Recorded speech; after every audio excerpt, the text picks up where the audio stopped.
SSC steno 2023 में syllabus change होगा या नहीं, मैथ ऐड होगी या नहीं, क्योंकि एसएससी एमटीएस 2022 का भी नोटिफिकेशन आया। लगातार स्टूडेंट्स की मैंने क्वेरी देखी है कि सर मैथ ऐड होगा कि नहीं, एमटीएस में भी चेंजेस हुए हैं ये वो।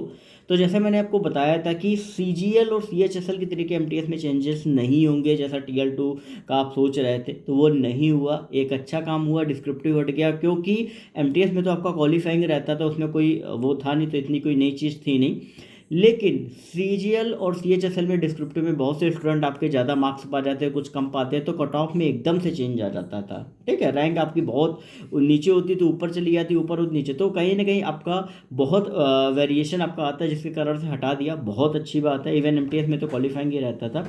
लेकिन यहाँ पर सबसे इंपॉर्टेंट चीज़ आपके लिए ये है कि यहाँ पर जो 4 सब्जेक्ट आपके आ रहे थे वही आपके आने हैं, बस कट ऑफ आपकी जो है वो आपका इंग्लिश और जियो को लेकर बनेगी, क्योंकि इजीली रीजनिंग और क्वांट सभी लोग कर लेते थे, तो जिसके हिसाब से इन्होंने थोड़ा चेंजेस कर दिया। ठीक है, तो वो कहीं ना कहीं वो उनका बनता भी है, लेकिन एकदम से कह दो कि कोई सब्जेक्ट नया ले आयो, तो वैसा तो किया नहीं है। यही आपका एसएससी स्टेनो 2023 में जो आप सोच रहे हो कोई नया सब्जेक्ट लाएंगे, ऐसा बिल्कुल भी नहीं करेंगे, क्योंकि स्टेनो 2023 में बहुत से ऐसे स्टूडेंट को मौका मिलता है जो मैथ बैकग्राउंड से नहीं होते हैं, जिनका 12th में आपका आर्टसाइड सब्जेक्ट रहता है, ग्रेजुएशन बीए वगैरह से रहता है, जिन्होंने मैथ पढ़ी ही नहीं होती, लड़कियां 10th में होम साइंस लिए होती हैं, तो उनके लिए एक बेहतर मौका रहता है एसएससी स्टेनो के थ्रू सिलेक्शन पाने का।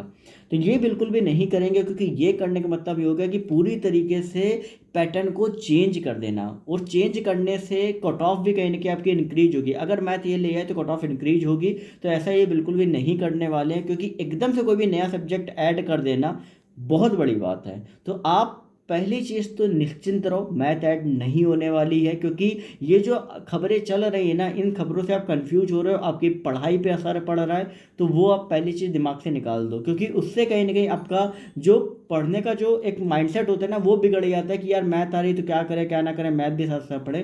पहली चीज़ वो अपने दिमाग से वहम निकाल दो। दूसरी चीज़ ये कि आपके 3 सब्जेक्ट जो आपका रीजनिंग, जीए और इंग्लिश है, ठीक है, इनमें मैं आपको बता चुका हूँ कि सबसे इंपॉर्टेंट जो रोल प्ले करता है वो आपका इंग्लिश का करता है।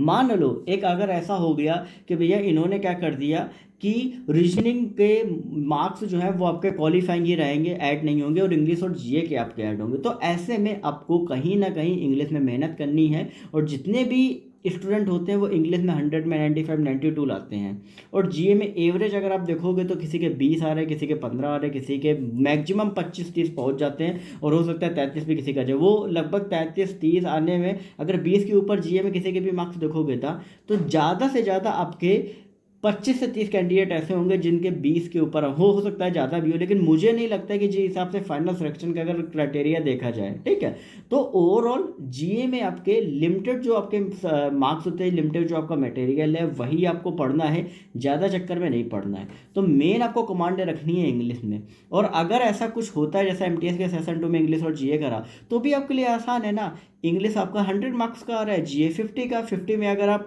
20 भी ले आते हो, यहाँ पे 95 भी ले आते हो, आराम से 115 मार्क्स पे सिलेक्शन हो जाएगा, क्योंकि कट ऑफ भी कहीं ना कहीं आपकी वेरी करेगी, कम जाएगी कट ऑफ और तो ज़्यादा, अगर रीजनिंग नहीं। लेकिन ऐसा कुछ भी नहीं होने वाला है, जो मैं बता रहा हूँ ये सारी चीज़ें वहम है। आपका 200 मार्क्स का पूरा पेपर रहेगा, 200 में मेरिट भी आपकी पूरी बनेगी, और फाइनल जो भी आपका कट ऑफ रहेगा वो भी आपका उसी से ही रहेगा, और ना ही कोई स्किल टेस्ट का जो क्राइटेरिया है क्वालिफाइंग या मार्क्स का उसमें अगर ऐड कर दे, कुछ भी ऐसा नहीं होने वाला है। सारी चीज़ें ओल्ड पैटर्न के अकॉर्डिंग ही चलेंगी, क्योंकि कुछ भी नया ऐड करने से इनका जो आपका टेन्योर है, जो एग्जाम का पूरा है, वो कहीं ना कहीं आपका इफेक्ट होगा, जिसके कारण से आपका जो टाइम, जो ये चाहते हैं कि हर हाल में 24 के इलेक्शन के पहले आपका फाइनल रिजल्ट दे दे या ज्वाइनिंग दे दे, तो वो कहीं ना कहीं उससे इफेक्ट होगा। तो बिल्कुल भी चेंजेस ऐसा कुछ भी नहीं करेंगे जिससे सारी चीज़ों में इफेक्ट आए, क्योंकि लगातार अगर कुछ भी चेंजेस करेंगे स्टूडेंट को ना कुछ फिर उसमें ऑब्जेक्ट करेंगे, तो वो कहीं ना कहीं काफ़ी ज़्यादा टाइम टेकिंग आपका प्रोसीजर आपका हो जाएगा। ठीक है, तो पहली चीज़ मैथ ऐड नहीं होगी, दिमाग से निकाल दूँ। ओल्ड पैटर्न जैसा है वैसा ही सेम न्यू पैटर्न भी रहेगा, क्योंकि 2024 में एनआरए सीईटी लास्ट तक आएगा, दिसंबर तक, ठीक है, 25 जनवरी तक। जब तक क्या क्या चेंजेस हो जाएंगे आपको खुद नहीं पता है, लेकिन 23 आपके लिए क्रूशियल है। 23 में जो जैसा है वही पूरा चेंजेस रहेंगे, कुछ अलग से आपके नहीं होने वाले हैं। ठीक है, तो ये चीज़ें ध्यान रखें। फिर भी अगर कोई भी क्वेरी है तो इंस्टाग्राम पर सरकारी नौकरी वाले बाबा टाइप करके पूछ सकते हो। बाकी अपडेट्स के लिए चैनल को सब्सक्राइब करके बेल नोटिफिकेशन आइकन ऑल पे कर लेना। मन से पढ़ाई करो, टाइम है, 9 महीने का समय बचा हुआ है, जनवरी निकलने वाली है, 20 तारीख आज ऑलरेडी हो चुकी है। ठीक है, तो उस पर फोकस करो, ना कि मैथ ऐड होगी या नहीं होगी। जो मैं कह रहा हूँ उसको अच्छे से ध्यान से सुनो और पढ़ो। एक ही काम करो, पढ़ो बस।